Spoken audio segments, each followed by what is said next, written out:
Bulletin का आगाज करते हैं। योगी कैबिनेट विस्तार को लेकर एक बड़ी जानकारी अब तक पहुंचा रहे हैं कि आज योगी मंत्रिमंडल का विस्तार हो सकता है। सोर्सेस के हवाले से जानकारी मिल रही है, आज शाम 5 बजे योगी मंत्रिमंडल का विस्तार हो सकता है। जो सोर्सेस बता रहे हैं उसके मुताबिक ओम प्रकाश राजभर और दारा सिंह चौहान मंत्री बन सकते हैं। साथ ही आरएलडी से भी एक मंत्री शामिल हो सकते हैं। आरएलडी से राजपाल बालियान का नाम सामने आ रहा है, जिनको मंत्री बनाया जा सकता है। और सोर्सेज ये भी बता रहे हैं कि ओपी राजभर कैबिनेट मंत्री बनाए जा सकते हैं।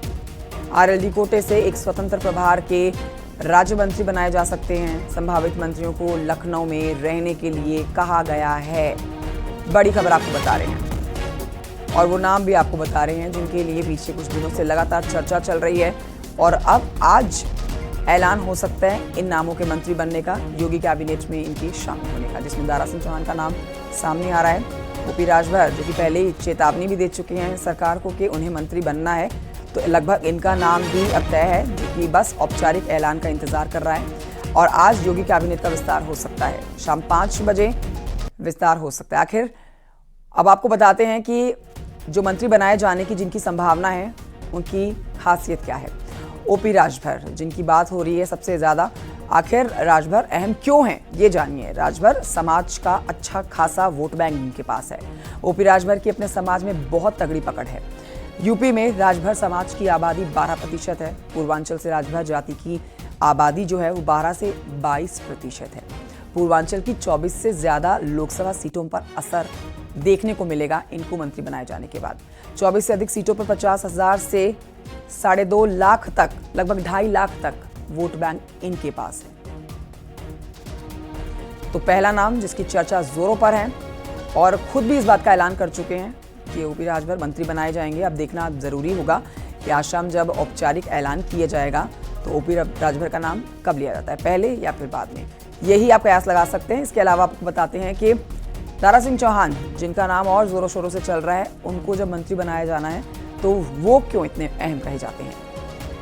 आप देख रहे हैं ग्राफिक्स के जरिए, इनकी भी अच्छी खासी पकड़ है। करीब 1.5% हैं चौहान वोटर जिनमें इनकी तगड़ी पकड़ है। आजमगढ़, मऊ, बलिया, गाजीपुर, चंदौली में इनका अच्छा खासा असर देखने को मिलता है। पिछड़े समाज में अच्छी पकड़ मानी जाती है इनकी और इसी वजह से मंत्री पद दिए जाने की पूरी संभावना। वो इलाके आपके सामने हैं जिनमें इनकी पैंठ है, मऊ, आजमगढ़, और इसी वजह से इनको मंत्री पद देने की पूरी तैयारी कर ली गई है। लखनऊ से ऋषभ मणि त्रिपाठी हमारे सहयोगी और जानकारी के साथ जुड़ गए हैं। लखनऊ में इस समय क्या हलचल है ऋषभ मणि, क्योंकि देखिए 2 नाम प्रमुखता से लिए जा रहे हैं, दारा सिंह चौहान और ओपी राजभर। इन दोनों नामों को लेकर चर्चा जोरों पर है, लेकिन एक सवाल ये भी है कि काफी समय बीत गया है। हम बीते कुछ दिनों से लगातार बता रहे हैं कि नामों का ऐलान हो जाएगा, एक्सपैंड किया जाएगा योगी कैबिनेट को, लेकिन कब, क्या आज ये इंतजार पूरा होने वाला है ऋषभ मणि? जी कंचन, देखिए बिल्कुल लखनऊ में जो चर्चा है वो यही है कि आज शाम 5 बजे राजभवन में ये शपथ ग्रहण का कार्यक्रम हो सकता है। जो संभावित हैं जिसमें सबसे ऊपर नाम ओपी राजभर का है, फिर उसके बाद दारा सिंह चौहान का है और फिर आरएलडी के कोटे से भी एक मंत्री बनाए जा सकते हैं। वो राजमंत्री स्वतंत्र प्रभार भी हो सकते हैं, राज्यमंत्री भी हो सकते हैं, उसके लिए भी 2-3 नामों की चर्चा चल रही है। तो पूरी जो उम्मीद है, जो कयास हैं वो आज ही के हैं, उसी हिसाब से तैयारियां भी चल रही हैं।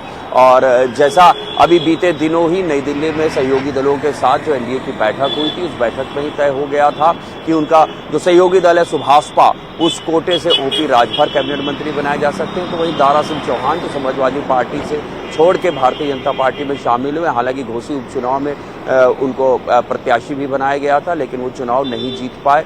अब उनको एमएलसी बनाकर और उनको मंत्री बनाने की तैयारी की जा रही है।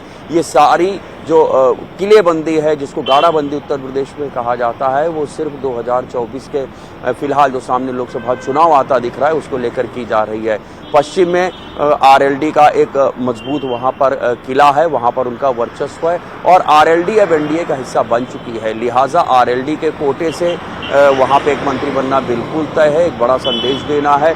2 प्रत्याशी लोकसभा के आरएलडी ने घोषित कर ही दिए हैं जो एनडीए का हिस्सा होंगे।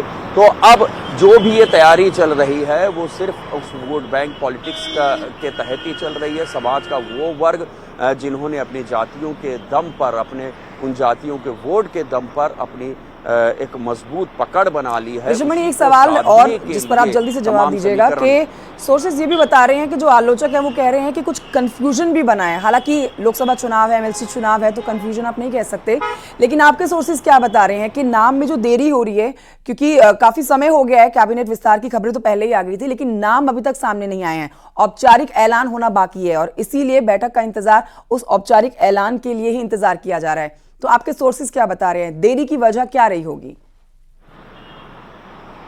देखिए कंचन, ये बात बिल्कुल सही है कि कहीं ना कहीं नामों पर बार बार मंथन हो रहा है कि किस परिवार से, अगर आप सुभाषपा की बात करते हैं, ओपी राजभर, उनके 2 सुपुत्र पूरी पार्टी को लीड करते हैं, तो इसमें से क्या कोई लोकसभा चुनाव भी लड़ सकता है, कोई संगठन की राजनीति देखेगा, या इन तीनों में से ही कोई कैबिनेट मंत्री बनेगा? अगर बनेगा तो वो कौन होगा?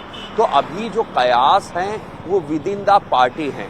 ये बात मान के चलिए कि योगी सरकार की ओर से हरी झंडी दे दी गई है कि एक मंत्री आपके कोटे से होगा। तो वहीं दारा सिंह चौहान के बारे में भी ये बात तय मानी जा रही है, आरएलडी कोटे से भी एक मंत्री होगा। अब उसमें कौन होगा?